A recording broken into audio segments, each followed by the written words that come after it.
Quem tem maior ponto de ebulição? Cis 1,2 de cloroeteno ou trans 1,2 de cloroeteno. Quando você fala em isomeria geométrica, os isômeros geométricos eles têm propriedades físico-químicas diferentes, diferentemente dos isômeros ópticos. Os isômeros ópticos eles são moléculas que são uma imagem especular da outra. As forças intermoleculares são exatamente as mesmas nos isômeros ópticos. Ponto de fusão, ponto de ebulição, densidade, solubilidade, calor específico, essas propriedades elas são idênticas. Agora, os isômeros geométricos eles diferem nas propriedades físicas também. De um modo geral, a análise você vai se basear na diferença de eletronegatividade entre os grupos. Vamos considerar que a diferença entre carbono e hidrogênio, a diferença de eletronegatividade entre carbono e hidrogênio é muito pequena.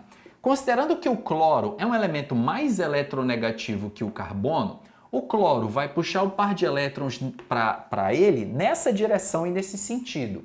Vocês estão vendo que dois vetores força atuando nessa direção e nesse sentido, ó, puxando o par de elétrons para cá, eles não se cancelam.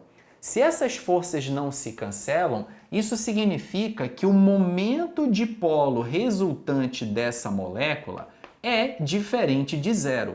Moléculas que têm um momento dipolo resultante diferente de zero são moléculas polares. Então, nesse caso, o isômero cis ele é um isômero polar. Quando você avalia o isômero trans, a mesma lógica. Carbono e hidrogênio, praticamente a mesma eletronegatividade. O cloro puxando o par de elétrons nessa direção e nesse sentido, o outro átomo de cloro puxando o par de elétrons na mesma direção, mas em sentido oposto. Quando dois vetores estão atuando, dois vetores força, atuam na mesma direção, só que em sentidos opostos, essas forças se cancelam. Se essas forças se cancelam, isso significa que o momento dipolo resultante dessa molécula é igual a zero. Se as forças se cancelam, significa que essa molécula ela seria uma molécula apolar.